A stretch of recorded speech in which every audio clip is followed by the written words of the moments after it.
The Garrison contract was dated September 12th. 3-year term, annual value of $1.2 million. The signature belonged to their VP of Operations, Michael Chen. He had CC'd their CFO, Ellen Rodriguez. I opened the thank you email Ellen had sent. It was dated September 15th. Lauren, appreciate your partnership on this renewal. Looking forward to continuing our work together. I read it 3 times. Then I checked the metadata. Sent at 3:47 p.m. from her corporate email. No forwarding, no CC to anyone else. I saved both documents to a separate folder on my desktop. I labeled it Garrison 2024 Backup. Then I created a second folder. I called it Timeline. Inside, I started a simple document, just dates and facts. September 12th, Garrison renewal signed. September 15th, Ellen sends thank you email. October 28th, Philip sends performance improvement email claiming client loss. I did not add interpretation, just what happened. Then I pulled the original client request form from when I had first been assigned the account. It was from 2 years ago, March 2022. The assignment had come through Philip's predecessor, a woman named Janet, who had left for a director role at another company. The notes on the form were minimal. Client relationship needs rebuilding. Previous AM left abruptly. Handle with care. I had spent 6 months that first year just getting them to return my calls. I did not email Philip. I did not reply to his performance improvement message. I saved everything. I organized my desktop folders into a structure that would make sense to someone else if they ever needed to look. Then I logged out at exactly 5:30. That night, I sat in my apartment and thought about what Philip had said. The relationship is damaged. They've requested a new account manager. 2 statements, both presented as fact, neither supported by anything I had seen or heard. I opened my laptop at home. I went through my personal email to see if I had anything from Garrison there. I did not. All our communication had been through corporate channels. I checked my phone. No texts from Ellen or Michael or anyone else at Garrison. I looked at my calendar. Our next quarterly business review was scheduled for November 18th, 3 weeks away. Ellen had confirmed it herself in an email from 2 weeks ago. If she wanted me off the account, why would she confirm a meeting with me? I closed my laptop. I did not sleep well, but I did not panic. I had learned a long time ago that panic does not solve problems. Documentation does. Patience does. The next morning, Friday, I arrived at the office at 7:45, earlier than usual. The floor was mostly empty. Philip's office was dark. I made coffee in the break room. I sat at my desk. I opened my email. There was a new message from Philip, sent at 11:47 p.m. the night before. Subject line, Monday sync. The body was short. Let's connect first thing Monday to discuss transition planning for your accounts. I'll send a calendar hold. I stared at that phrase. Your accounts. Plural. He was not just talking about Garrison. I did not reply. At 8:30, other people started arriving. Hannah came in. She waved at me. I waved back. At 9, I received a Slack message from her. Hey, did you really lose Garrison? I looked at my screen. I took a breath. No, I typed back. 3 dots appeared. She was typing. Then they stopped. Then they started again. Philip told the team in stand-up this morning, said you couldn't maintain the relationship. My jaw tightened slightly. I forced it to relax. When was stand-up? I asked. 8:15. You weren't invited. I closed Slack. I opened our team calendar. There was a recurring meeting called AM Team Stand-Up that happened every Friday at 8:15. I checked the attendee list. My name had been removed. I took a screenshot. I saved it to the timeline folder. Then I went back to work. I had 4 other active accounts besides Garrison. Mid-size companies, good relationships, solid revenue. I sent follow-up emails. I updated forecasts in our CRM. I responded to client questions about implementation timelines and feature requests. At 11, my phone buzzed. A text from a number I did not recognize. "Hi, Lauren. This is David from HR. Can we schedule some time to talk next week? Nothing urgent, just want to check in." I saved the number. I replied, "Sure, Monday afternoon works if you have time." He responded, "Great, 2 p.m.? Perfect." I put my phone down. David from HR had never texted me before, had never checked in, had never scheduled a meeting with me. I opened LinkedIn on my phone. I searched for David's profile. His title was HR business partner. His background was in employee relations and performance management. I closed the app. At noon, I left for lunch. I walked to a cafe 3 blocks away. I ordered a sandwich I did not really taste. I sat by the window and watched people pass by. When I got back to the office, Philip was at his desk. I could see him through the glass wall of his office. He was on a video call. He was smiling, gesturing with his hands. I sat down at my desk. I did not look at him again. At 2 p.m., I received an email from one of my other clients, a company called Mercer Systems. The email was from their director of IT, a man named Paul. "Hey, Lauren, quick question. Someone from your company reached out about our account. Guy named Philip. Said he was checking in on our satisfaction. Did something change on your end?" I read the email twice. My hands were steady when I typed the reply.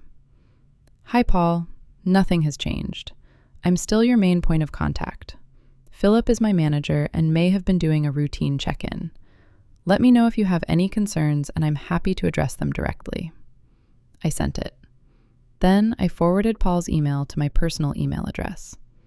I did not know what I would do with it yet, but I wanted it somewhere Philip could not delete it.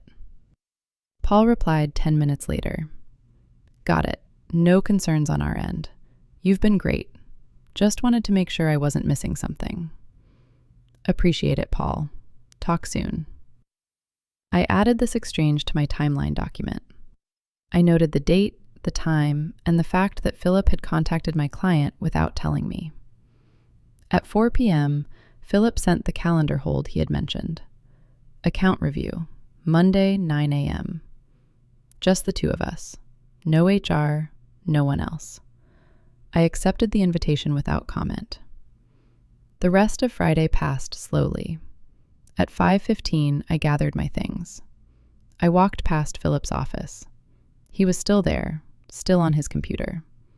I took the elevator down. I walked to my car. I sat in the driver's seat for a moment before starting the engine. I thought about the 2 things I knew for certain. 1, Garrison had not complained about me. 2, Philip was lying. I did not know why yet, but I would. I drove home. That weekend, I did not think about work. I cleaned my apartment. I went to the gym. I called my sister and talked about nothing important. On Sunday evening, I opened my laptop. I went through every email Philip had ever sent me. There were 214 in total, going back to February when he had started. I read them all. Most were routine, updates, questions, meeting confirmations, but patterns emerged. In March, he had asked me to CC him on all client emails. I had done it for 2 weeks, then stopped when it became impractical. He had not followed up. In June, he had asked for a detailed breakdown of my accounts, revenue, contract terms, renewal dates. I had sent it. He had replied, "Thanks, this is helpful for planning." In August, 2 months ago, he had started asking more specific questions about Garrison. How often did I speak with them? Who was my main contact? What were their pain points? I had answered everything. I had not thought it was strange. He was my manager. He was supposed to know these things. In September, right before the Garrison renewal, he had asked to be included in the final contract review. I had sent him the draft. He had made no comments. The contract had closed without his involvement. 3 weeks later, he had sent the performance improvement email. I created a new document. I copied every email that mentioned Garrison. I organized them chronologically. Then I did the same for Mercer Systems. Philip had not asked about Mercer until October, 2 weeks ago. He had sent me a Slack message. "How's Mercer doing? Any risk there?" I had replied, "They're solid. No concerns." He had not responded. Now he was contacting them directly. I closed my laptop. I had enough. Monday morning, I arrived at 8:30. Philip was already in his office. At 9, I walked to the conference room he had booked. He was sitting at the head of the table. There was a notepad in front of him. Nothing else. I sat down. "Thanks for meeting," he said. I nodded. "I wanted to talk about your portfolio. I've been reviewing account health across the team, and I have some concerns." "What concerns?" "Garrison, obviously, but also client engagement more broadly. I'm seeing gaps in communication, delayed responses, missed opportunities." "Which accounts?" "It's a pattern, Lauren, not specific to one client." "I'd like examples."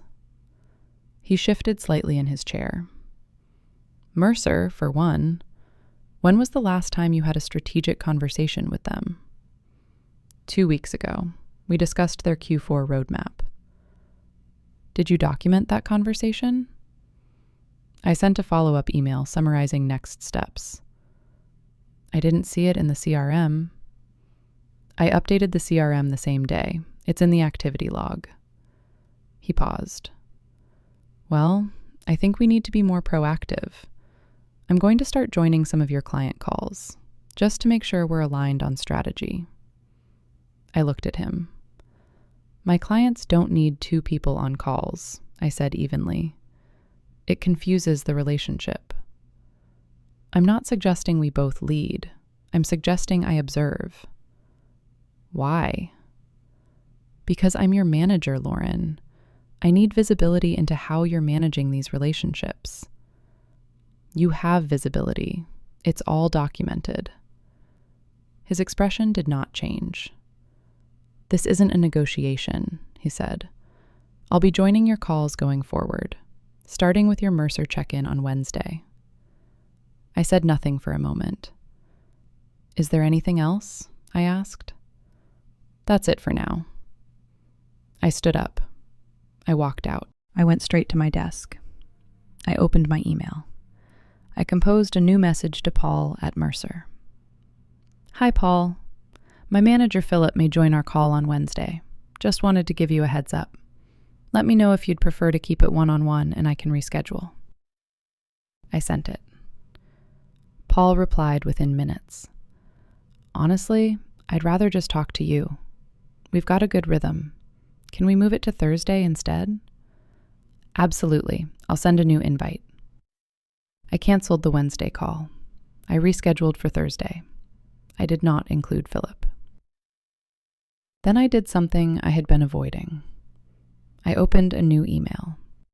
I addressed it to Patricia Moore, our CFO. I had never emailed Patricia before. She was 3 levels above me. She oversaw all of finance and operations.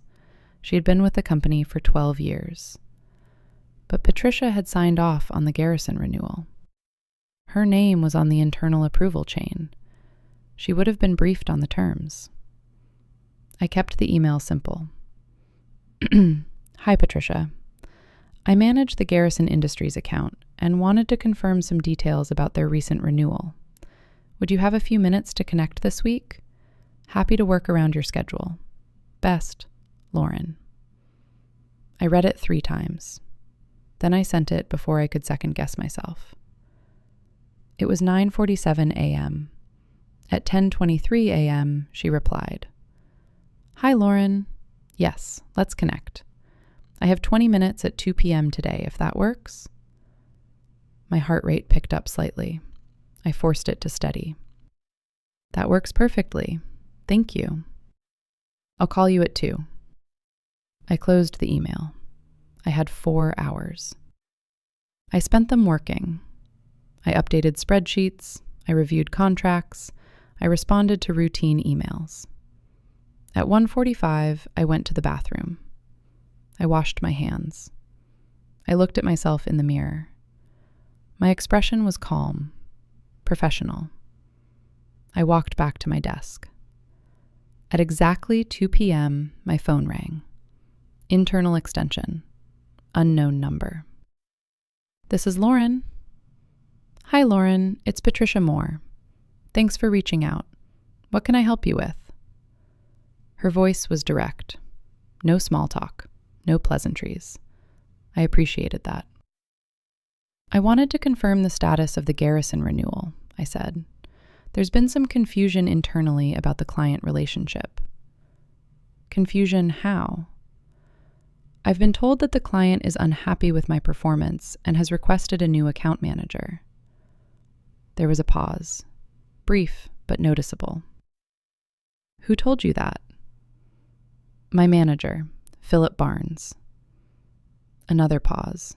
Longer this time. "That's interesting," she said slowly. "I spoke with Ellen Rodriguez last Tuesday. She specifically asked when you'd be coming to their office for the quarterly business review." I said nothing. I let her continue. "She said you'd been instrumental in getting the renewal finalized. She mentioned that the previous account manager had let things slip and you'd rebuilt the relationship from scratch." "When exactly did you speak with her?" I asked. "Tuesday, October 24th. We were on a call about payment processing for Q4. She brought you up unprompted." Tuesday, October 24th. Philip had sent me the performance improvement email on Thursday, October 26th. 2 days after Patricia had spoken with a happy client. "Did Ellen mention any concerns about me?" I asked. "None. She was complimentary. She said she appreciated your responsiveness and your understanding of their technical needs." I closed my eyes briefly. "Thank you," I said. "That's very helpful to know." "Lauren," Patricia said, and her voice shifted slightly. "Why is Philip telling you the client wants you removed?" "I don't know." "Do you have documentation of the renewal? Communications with the client?" "Yes. Contract, emails, call summaries." "Send it to me. Everything from the past 6 months. Client communications, internal emails with Philip, anything relevant." "All right."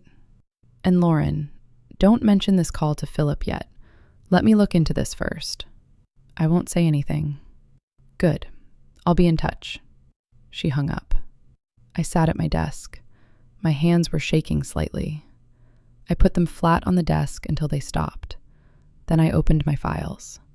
I compiled everything. The signed contract, Ellen's thank you email, the summary of our last quarterly review, her confirmation of the upcoming November meeting, 2 other emails where she had praised specific aspects of our partnership. I included the timeline document I had created, dates and facts only. I included the email from Paul at Mercer, showing that Philip had contacted my client without authorization. I included screenshots of the Slack conversation with Hannah, showing that Philip had told the team I lost Garrison. I included the screenshot showing I had been removed from the Friday stand-up. I put it all in a folder. I named it Garrison Account, Documentation. Then I sent it to Patricia. Subject line: Garrison Account Materials, per your request. Body: Patricia, attached is the documentation you requested. Please let me know if you need anything else. Lauren. I sent it at 2:34 p.m. She did not reply immediately. I did not expect her to. I went back to work. At 3:15, I received a Slack message from Philip. Need to reschedule our Mercer call. Can you send me the dial-in info? I looked at the message. I did not respond immediately. Instead, I checked the calendar. The Wednesday Mercer call was still showing as canceled. The Thursday call I had rescheduled was only on my calendar and Paul's. Philip had never been invited. He did not know I had moved it. I replied, "The Wednesday call has been rescheduled. I'll keep you posted on next steps." He typed back, "When is it rescheduled for?" TBD. Client had a conflict. He did not respond after that. I closed Slack. The rest of Monday passed without incident. Philip stayed in his office. I stayed at my desk. We did not speak. At 5:30, I logged out. I walked to my car. I sat in the parking lot for a few minutes before driving home. I thought about what Patricia had said. Let me look into this first. She was not dismissing me. She was not defending Philip. She was investigating. That was more than I had hoped for. I drove home. I made dinner.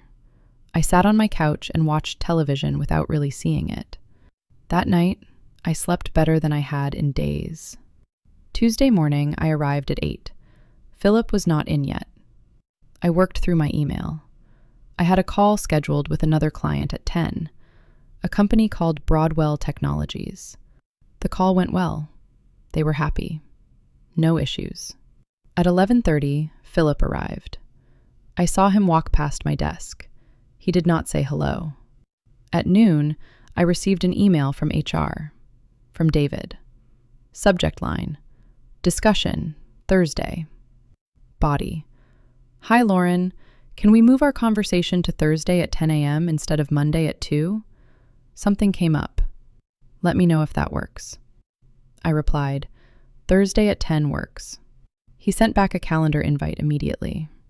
The meeting was titled, Discussion, Account Transition. I stared at that title. Account Transition. Not check-in, not performance review. Transition. I accepted the invitation. At 1 p.m., I received an email from Ellen at Garrison. Subject line, quick question. I opened it. Hi, Lauren. Quick question. Someone named Philip Barnes reached out about scheduling a call to discuss our partnership. Is everything okay? Let me know if I should take the meeting. Ellen. I read it twice. Philip was contacting my client directly. Again. I immediately forwarded the email to Patricia. No comment, just the forward. Then I replied to Ellen. Hi, Ellen. Everything is fine on our end. Philip is my manager and may have been doing a routine check-in, but there's no need for you to take the meeting unless you want to. I'll follow up with you directly about our Q4 planning. Lauren. Ellen replied within minutes. Got it. I'd rather just work with you anyway. Let me know when you want to schedule our November QBR. Ellen. I saved that email. Then I added it to a new email to Patricia. Subject line, additional documentation. Body. Patricia. Ellen just received outreach from Philip. See below. She's declined the meeting and confirmed she wants to continue working with me. Lauren. I sent it. Patricia replied at 1:47 p.m. Noted. Thank you for keeping me informed. That was all she said. I continued working. Wednesday passed quietly. Too quietly. Philip did not message me, did not email me, did not stop by my desk. I worked on proposals. I updated forecasts. I had 2 client calls. Both went well. At 4 p.m., I saw Philip leave his office with his bag. He walked toward the elevator without looking at anyone. Hannah messaged me. Is Philip okay? He's been weird all week. Not sure, I typed back. He skipped stand-up again this morning. Just sent an email instead. I did not respond to that. At 5 o'clock, I logged out. Thursday morning arrived. The HR meeting was at 10. I got to the office at 8:30. I reviewed my notes. I had printed copies of every email, every document, every timeline entry. I did not know if I would need them, but I had them. At 9:55, I walked to the conference room David had booked. It was on the 3rd floor, away from my usual area. I arrived at 9:58. David was already there. So was Philip. I stopped in the doorway. Philip was sitting on one side of the table. David was at the head. There was an empty chair across from Philip. I walked in. I sat down. David started. "Thanks for joining, Lauren. We're here today to discuss a transition plan for one of your accounts. Philip has raised some concerns about client satisfaction with the Garrison relationship, and we want to make sure we're managing things appropriately going forward." I looked at David, then at Philip. "What transition plan?" I asked. Philip leaned forward slightly. "As we discussed last week, the client has expressed dissatisfaction with the account management. They've requested a change in personnel. We need to move forward with reassigning Garrison to ensure we don't damage the relationship further." "Who at Garrison expressed dissatisfaction?" I asked. "That's been communicated through appropriate channels," Philip said. "I'd like to know specifically who made the complaint and when." "That's not relevant to this meeting," David said carefully. "The decision has been made. We're here to discuss implementation." I looked at David. "The decision hasn't been made," I said quietly. Both of them looked at me. "I spoke with Ellen Rodriguez last week," I said. "Garrison's CFO. She didn't mention any dissatisfaction. In fact, she confirmed our quarterly business review for next month and said she's looking forward to continuing to work with me." Philip's jaw tightened slightly. "Lauren, I understand you're frustrated, but the feedback I've received is clear and comes from multiple sources at the client." "From who?" He did not answer. I turned to David. "I've sent documentation to Patricia Moore. Signed contracts, client emails, call summaries, everything showing that Garrison is satisfied with my work. If there's been a complaint, I'd like to see it in writing." David shifted in his seat. "Patricia is reviewing the situation," he said slowly. "Then we should wait for her review before making any transitions," I said. Philip's expression hardened. "This is not a debate, Lauren. The decision has not been made," I interrupted. My voice was still calm, still professional. "Not until Patricia completes her review." David closed his laptop. "I'll follow up with Patricia this afternoon and we'll circle back," he said. "Let's pause here for now." Philip stood up abruptly. He left the room without another word. I stayed seated. David looked at me. "Lauren," he said quietly, "I need to ask you directly. Do you believe Philip is misrepresenting the client's position?" I met his eyes. "Yes," I said. "I do." He nodded slowly. "Okay. Thank you for being direct. I'll loop in Patricia and we'll take it from here. What should I do in the meantime?" "Continue as normal. Don't change anything with how you're managing Garrison. Document everything. And if Philip reaches out to your clients again, let me know immediately." "All right." I stood up. I walked back to my desk. My hands were steady. My breathing was calm. But inside, something had shifted. This was no longer just about me keeping my account. This was about what Philip had done, and what he might do to someone else. At 2 p.m., I received another email from Patricia. Subject line, tomorrow. Body.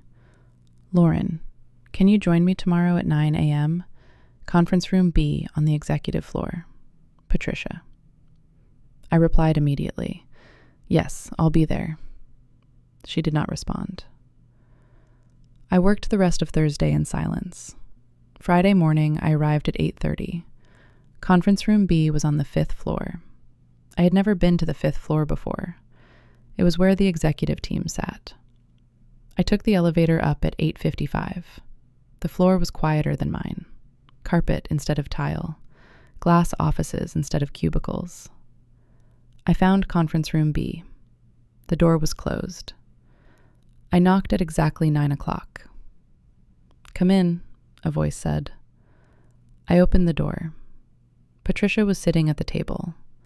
Next to her was Robert Chen, our VP of Sales. I had met Robert exactly twice, both times at company-wide meetings. I sat down across from them. Patricia spoke first. "Lauren, thank you for coming. I want to start by saying thank you for bringing this situation to my attention. I've spent the past 3 days reviewing the Garrison account, your communications with the client, and the timeline of events." I nodded. I said nothing. "I also spoke directly with Ellen Rodriguez yesterday," Patricia continued. "I called her myself. I asked her directly if there had been any issues with your account management, or if anyone at Garrison had requested a change. I kept my expression neutral. She said no. She said you've been excellent. She was actually confused by the question. She said she couldn't understand why we'd even be asking."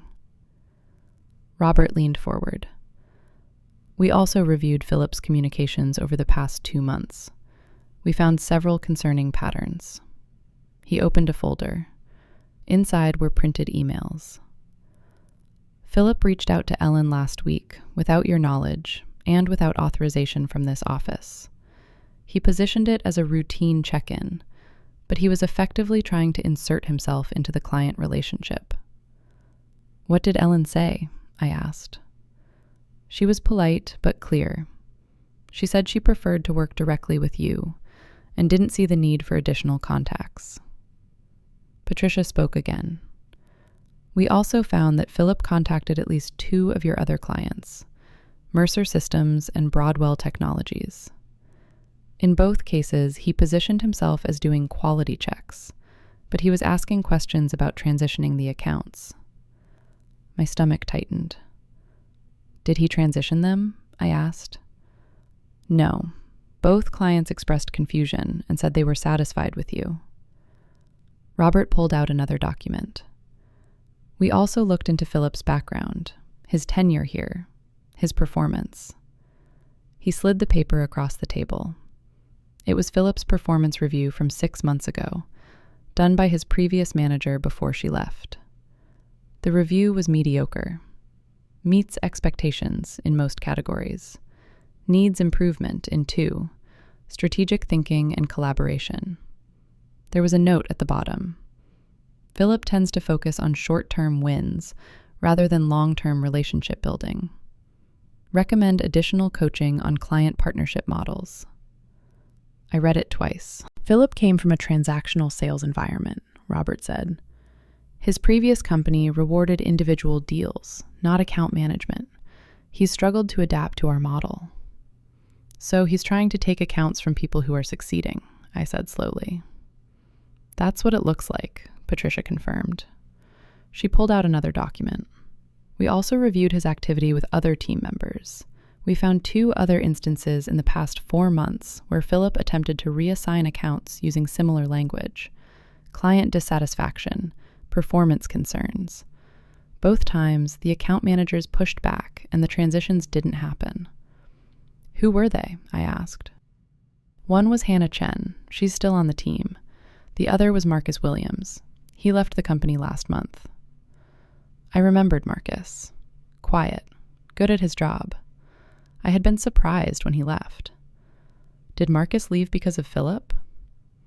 Robert and Patricia exchanged a look. "We don't know for certain," Robert said, but his exit interview mentioned frustration with management. He didn't name Philip specifically, but the timing aligns. I sat back in my chair. "What happens now?" I asked. Patricia folded her hands on the table. "We're opening a formal investigation. HR is conducting interviews with everyone on the team. We're reviewing all of Philip's account reassignments and client communications from the past 6 months." "How long will that take?" 2 to 3 weeks, most likely. "And in the meantime?" "You continue managing your accounts exactly as you have been. No changes, no communication with Philip about this conversation. Can you do that?" "Yes." "Good." Robert spoke next. "I also want to apologize, Lauren. This should never have happened. You did everything right. You documented. You stayed professional. You brought it to the right people. That took courage. Thank you, I said, quietly. We'll keep you updated as the investigation progresses. If anything else happens, if Philip contacts your clients again, if he pressures you in any way, you come directly to me or Patricia. Understood? Understood. Patricia stood. So did Robert. I stood as well. One more thing, Patricia said. The performance improvement plan Philip put you on. It's been formally withdrawn. Your file is clear. I nodded. Thank you. I left the conference room. I took the elevator back down to my floor. I sat at my desk. Philip was in his office. His door was closed. The blinds were drawn. I opened my email. I sent Ellen a message confirming our quarterly review for November 18th. She replied within 30 minutes. Perfect. Looking forward to it. Let me know if you need anything from us before then. I worked the rest of the day in silence. Over the next week, things began to shift. Philip stopped coming to the office regularly. His calendar showed him working remotely most days. When he was in the office, he stayed in his office, with the door closed. The Friday stand-up meetings continued, but they were run by David from HR instead of Philip. Hannah messaged me on the following Tuesday. Did you hear? Philip's on some kind of leave. What kind of leave? I typed back. Not sure. David just said Philip was taking time off and he'd be covering manager duties temporarily. I did not respond. But I knew. Administrative leave. Standard procedure during an investigation. I continued working. I had calls with Garrison, with Mercer, with Broadwell. All of them went well. On Thursday, 2 weeks after my meeting with Patricia, I received another calendar invitation. From Robert. Subject line, update. The meeting was scheduled for the next day, Friday, at 3 p.m. I accepted. Friday at 3 o'clock, I walked into the same conference room on the 5th floor. Patricia was there. So was Robert. And this time, David from HR was there as well. I sat down. Robert started. Lauren, thank you for your patience over the past 2 weeks. I wanted to give you a comprehensive update on where things stand. I nodded. We completed the investigation into Philip's conduct. We interviewed 12 people. We reviewed over 300 emails. We analyzed client communication patterns and account transition requests going back 8 months. He paused. What we found was a consistent pattern of behavior. Philip systematically targeted high-performing account managers, fabricated client complaints, and attempted to reassign their accounts to himself or to underperforming team members he thought he could control. How many people did he do this to? I asked. 7, David said, including you. 7? In some cases, it worked. In others, like yours, people pushed back. But the pattern was clear. Patricia spoke next. We also found financial irregularities. Philip had been positioning himself to take credit for renewals he didn't work on. He had drafted commission requests for accounts he never managed. Did he submit them? Some of them, yes. We're working with finance to recover the amounts. I processed that slowly. We also found that Philip had been sharing proprietary client information with a former colleague at a competitor company, Robert added. We don't believe any clients were poached, but the behavior violated our confidentiality policies. David leaned forward. As of this morning, Philip Barnes is no longer employed by this company. His termination is effective immediately. I sat very still. What reason was given? Violation of company policy, misrepresentation of client relationships, and breach of confidentiality, David said. He was presented with the evidence yesterday. He did not contest it. Is he pursuing legal action? No. He signed a separation agreement. He's not eligible for rehire. Robert pulled out a folder.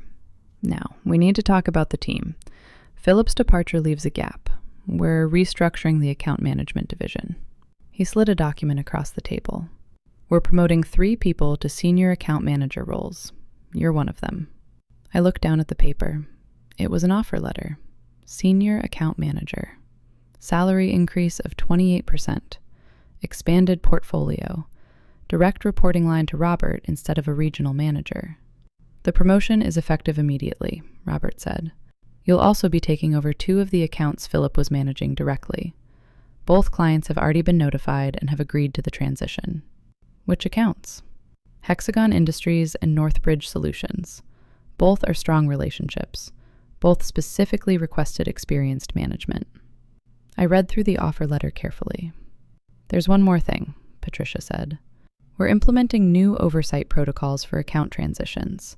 From now on, any request to reassign an account requires client confirmation in writing and executive approval. We're also adding quarterly client satisfaction audits conducted by finance, not by direct managers. To prevent this from happening again, I said. Exactly. I looked at the 3 of them. I need to ask, I said. The other 6 people Philip targeted, what happened to them? Robert's expression shifted slightly. 2 are still with the company. We've had conversations with both. They're being made whole. Any lost commissions are being restored.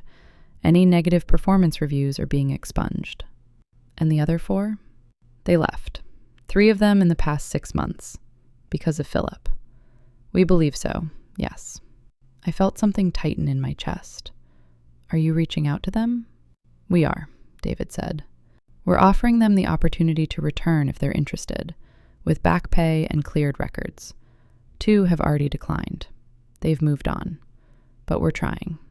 I nodded slowly. I'll accept the promotion, I said, on one condition. Robert raised an eyebrow. What condition? Hannah Chen gets promoted too. She was one of the people Philip targeted. She stayed. She deserves recognition for that. Patricia and Robert exchanged a look. We were already planning to promote Hannah, Patricia said. She's one of the 3, but I appreciate you advocating for her. Who's the 3rd? Daniel Park. He's been here 4 years. Solid performer, never had issues. I recognized the name. Daniel was quiet, kept to himself, but his numbers were always strong. That works, I said. I signed the offer letter. Robert stood. So did Patricia and David. Welcome to senior management, Lauren, Robert said. You earned this. Thank you.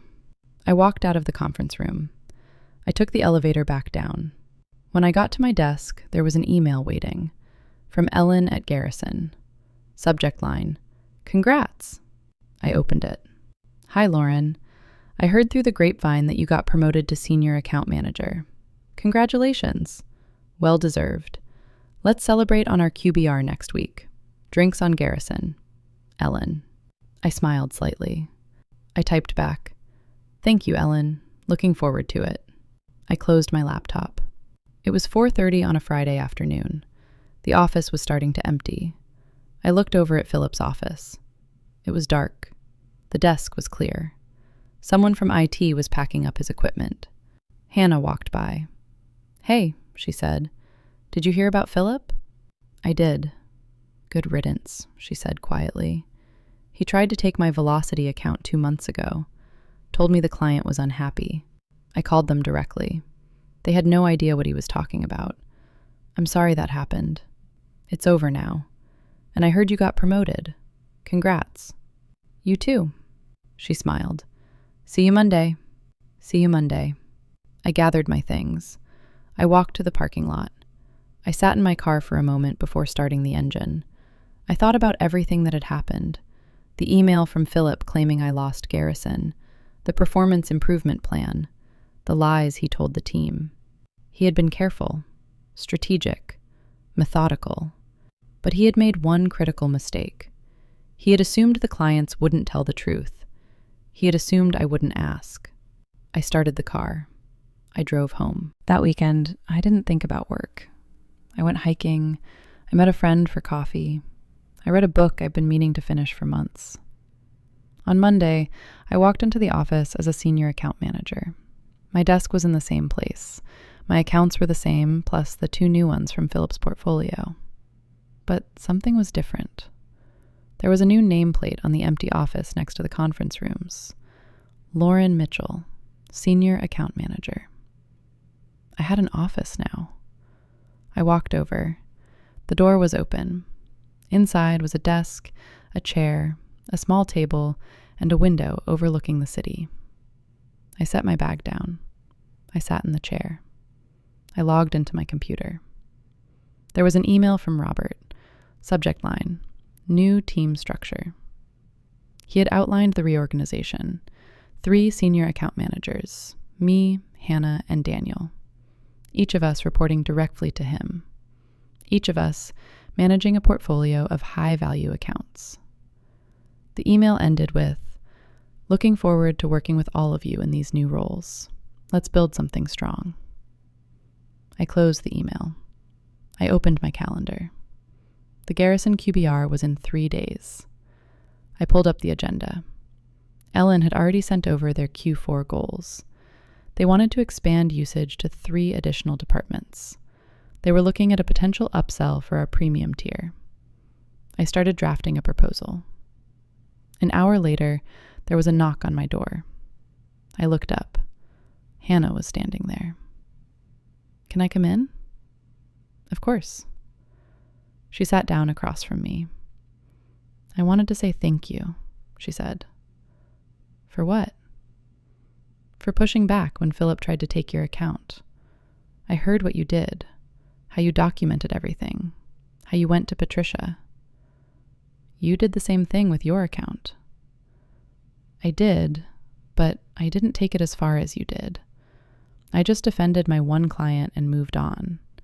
You exposed the whole pattern." I shook my head slightly. "I was just trying to keep my job." "You did more than that. You made sure he couldn't do it to anyone else." We sat in silence for a moment. "Do you know what happened to Marcus?" I asked. Hannah's expression shifted. "Yeah, I talked to him last week. He's at a startup now, doing well. But he said Philip had made his life miserable for months. Constant criticism, impossible metrics. Marcus said he just couldn't deal with it anymore." "Did he know Philip was lying about client complaints?" "He suspected, but he didn't have proof. And by the time he realized what was happening, he'd already accepted the other job." I thought about that. "We should reach out to him," I said. "Let him know what happened. Let him know it wasn't him." I think he'd appreciate that. Hannah stood up. "Anyway, just wanted to say thanks. And congrats on the office." "You too. Where's yours?" "Down the hall, next to Daniel's." She smiled and left. I went back to work. The week passed quickly. On Wednesday, I flew to Garrison's headquarters for the quarterly business review. Ellen met me in the lobby. "Lauren," she said, shaking my hand.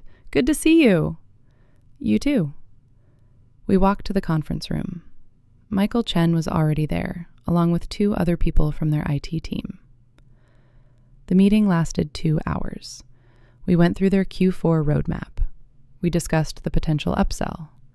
We talked about implementation timelines and resource allocation. At the end, Ellen walked me out. "So," she said, "what happened with Philip?" I looked at her. "What do you mean?" "He reached out a few weeks ago, said he wanted to discuss our partnership. Then you emailed saying everything was fine. Then he disappeared. Then I heard you got promoted." I chose my words carefully. There was an internal restructuring. Philip is no longer with the company. "Good," Ellen said simply. I didn't trust him. He was asking weird questions. trying to position himself as someone who could improve our relationship. We don't need improvement. We need consistency. You'll have it. I know. That's why we keep renewing. She smiled. Same time next quarter? Same time next quarter. I flew back that evening. When I landed, I had an email from Robert. Subject line, nice work. Body, Ellen sent me a note, said the QBR went great, said you're one of the best account managers she's worked with. Keep it up. I replied, thank you. Appreciate the feedback. I drove home. That night, I sat on my couch with a glass of wine. I thought about Philip, about his carefully constructed lies, about the 7 people he had targeted. I thought about Marcus, who left because he couldn't fight anymore. I thought about the others who had stayed and endured. And I thought about the moment I decided to send that email to Patricia. I could have let it go. I could have fought for just my account and moved on. But I didn't, because it wasn't just about me. It was about everyone Philip would target next. And now, he couldn't. I set down my glass. The next morning, I walked into my office. There was a small package on my desk. Inside was a card from the team. Congrats on the promotion. Thanks for leading by example. The AM team. It was signed by 12 people. I put the card on my shelf. Then I opened my laptop and got to work. 3 months later, I was sitting in a quarterly leadership meeting. Robert was presenting the account management results for the 4th quarter. Retention rate, 96%. Revenue growth, 18% year over year. Client satisfaction scores, highest we've seen in 3 years. He clicked to the next slide.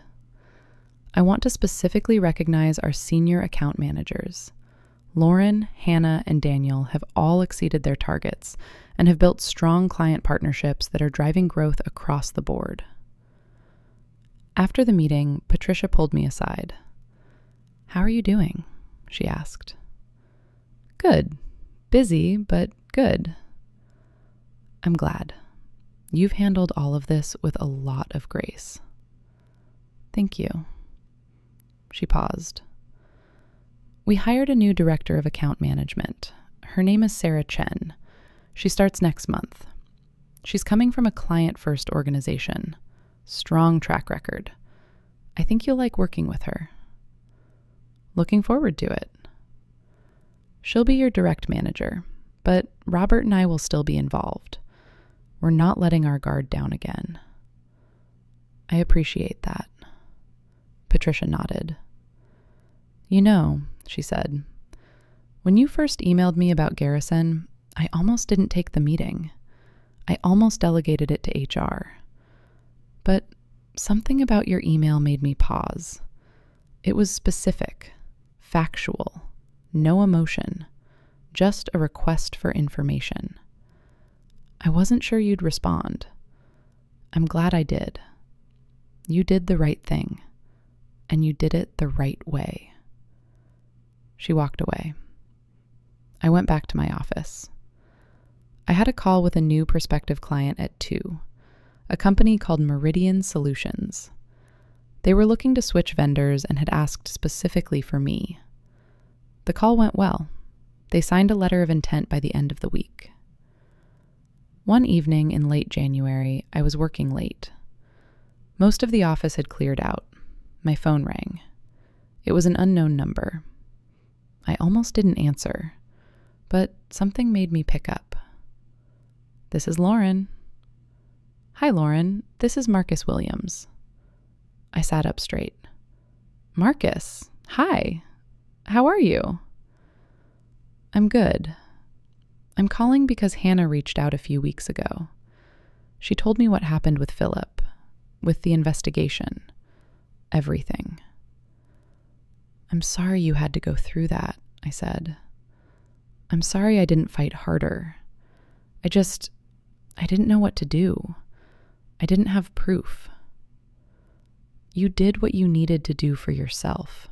That's not wrong. He was quiet for a moment. Hannah said you were the one who reported him, that you documented everything and took it to Patricia. I did. Thank you, he said quietly. I spent months thinking I was the problem, that I wasn't good enough, that I deserved the criticism. You didn't. None of it was true. I know that now, but I didn't then.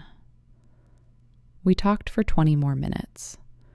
He told me about his new job, about how he was rebuilding his confidence, about how hearing what happened had given him closure. Before he hung up, he said, "If you ever need anything, let me know. I owe you." You don't owe me anything. I do, but I'll let you believe that. He laughed and hung up. I sat in my office for a while after that. Then I packed up my things and went home. 6 months after Philip's termination, the company held an annual award ceremony. I wasn't expecting anything, but during the dinner, Robert stood up. I want to recognize someone who exemplifies what client partnership really means. Someone who, when faced with a difficult situation, chose integrity over convenience. Someone who not only protected her own work, but made sure others would be protected too. He looked at me. "Lauren Mitchell, please come up." I walked to the front. He handed me a glass plaque. Excellence in account management and leadership. People applauded. I said thank you and walked back to my seat. After the ceremony, several people came up to me. Some I knew, some I didn't. One of them was a woman I had never met. "Hi," she said. "I'm Jessica. I work in the Denver office. I heard what you did with Philip. I just wanted to say thank you. I had a similar situation with a manager 2 years ago. I didn't report it. I just transferred to a different team. But hearing your story made me realize I should have said something." "It's not too late," I said. "It is for me, but it's not for the next person." She smiled and walked away. I drove home that night thinking about what Robert had said. Integrity over convenience. It had not felt like a choice at the time. It had felt like survival. But maybe that was the point. Maybe integrity is just doing the right thing, even when it's hard. Especially when it's hard. A year after Philip left, I was promoted again. Director of Strategic Accounts. I now managed a team of 8 account managers, including Hannah and Daniel. My first act as director was to implement a mentorship program. Every new account manager was paired with a senior team member. They met weekly. They shared challenges. They built trust. I also implemented monthly client feedback sessions. Not surveys, actual conversations, where we asked clients directly, "How are we doing? What can we improve? Is there anything you're not telling us?" The feedback was honest, sometimes uncomfortable, but it was real, and it made us better. One afternoon, I was sitting in my office reviewing quarterly results when Sarah, my manager, knocked on the door. "Got a minute?" she asked. "Of course." She sat down. "I wanted to talk to you about something. We're piloting a new leadership development program. It's for high-potential directors who are being considered for VP roles." I looked at her. "You're nominating me."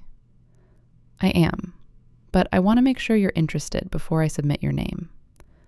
I thought about it. "What does the program involve?" 6 months. Executive coaching, cross-functional projects, exposure to board-level strategy. And after that, if you perform well, you'd be in the pipeline for VP of Client Success when Robert retires in 2 years. I sat back. "Can I think about it?" "Of course. Take a week. Let me know." She left. I sat alone in my office. I thought about where I had been 2 years ago, sitting at my desk, reading an email that said I had lost an account I had never lost. wondering if I should fight back or just accept it. I had chosen to fight. Not loudly, not emotionally, but strategically, patiently, with documentation and truth. And it had led me here. I opened my laptop. I drafted an email to Sarah. I'm in. Let's do it. I sent it. Then I opened my calendar. I had a call with Garrison in 30 minutes. Ellen and I had been working together for 3 years now. The relationship was strong. The revenue had grown. The trust was unshakable. I pulled up my notes for the call. And then I did what I had always done. I prepared. I focused. I delivered. Because at the end of the day, that was what mattered. Not the politics. Not the games. Not the people who tried to take credit for work they didn't do. What mattered was the work itself and the people you did it for. I picked up the phone. Hi, Ellen. It's Lauren. Lauren, good to hear from you. How have you been? Good. Really good. And I meant it.